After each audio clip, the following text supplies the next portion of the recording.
In 1954, a Bulgarian conductor who had spent most of his career in China had an idea. Peter Nikolov had been chased out of China by the Communist Revolution, and now he found himself in La Jolla. He was now a conductor without an orchestra, and he wondered if it might be possible to put together an orchestra of non-professional musicians from La Jolla who would play just for fun. Nikolov assembled those players, and on November 11th, 1954, he led them in what was modestly billed as an open rehearsal. It took place in the parlor of the Congregational Church on Cave Street, and the La Jolla Civic Orchestra was born. The orchestra grew to 40 members, and the following spring it gave its first concert on the tiny stage of the La Jolla High School Auditorium. On the program was Ravel's Introduction and Allegro for harp and orchestra, and Mozart's Clarinet Concerto. We've come a long way since then. That original orchestra may have been small, and it may have been more enthusiastic than talented, but Nikolov's vision of a community orchestra in La Jolla turned out to be a fertile idea, and a very good one. 60 years later, the La Jolla Symphony numbers 105 musicians, and it has a sister organization, the 130-voice La Jolla Symphony Chorus. Together, the orchestra and chorus offer talented amateur musicians a place to perform. They give talented young artists and new composers unique opportunities, and they provide a venue for the music of our time. Praised by the Los Angeles Times as one of the most imaginative community ensembles in the country, the La Jolla Symphony Chorus does not just play the classics, they play the music that other organizations won't risk playing.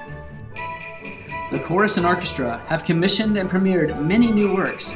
They've made commercial recordings. The chorus has toured Europe and Asia, and together they continue to seek new musical horizons. And now, 60 years young, the La Jolla Symphony Chorus plays a unique and vital role in the musical life of San Diego. A number of talented and imaginative leaders have helped enact Nikolov's vision. Thomas Nee took over as music director in 1967 and transformed the orchestra, turning it into a flexible instrument capable of taking on any challenge.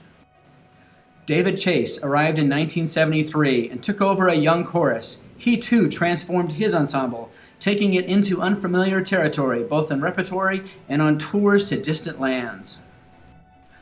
Harvey Solberger, a gifted flutist and composer, took over as music director in 1998 and explored repertory that even this adventurous ensemble had not performed.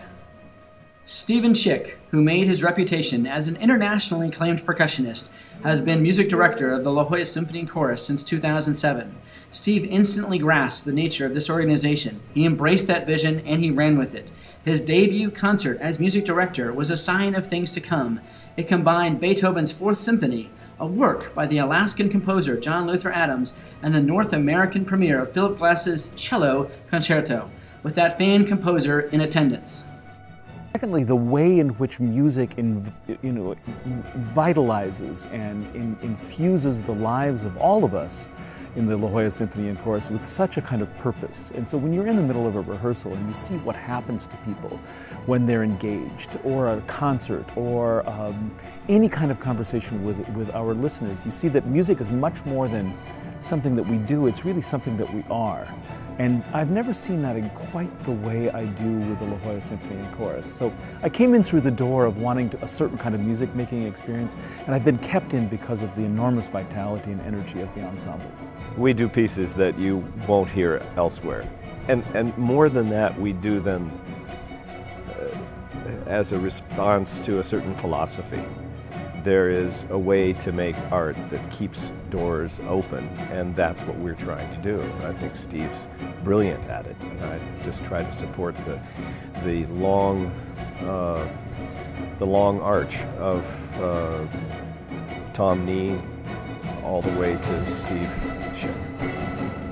This band of talented and disciplined musicians adds new faces each season, and many students pass through during their time at UC San Diego. But it also inspires loyalty. There are performers who have been members of this orchestra and chorus for 30, 40, and nearly 50 years. One of the things I've been really proud of in this organization is that it doesn't just go by spurts, but we've been building brick by brick for a very long time. What will the future bring? More of the same, we hope. Let's hope that at our centennial concerts in 2054, the La Jolla Symphony Chorus will have flourished and will continue to be an adventurous organization. Let's hope that it will provide a home for performers and audiences interested in good music, new and old, familiar and unfamiliar, and that it will continue to serve musical life in San Diego in many different ways. And if all goes well, that La Jolla Symphony Chorus will be serving audiences and performers who are as yet unborn as we celebrate our second 60 years.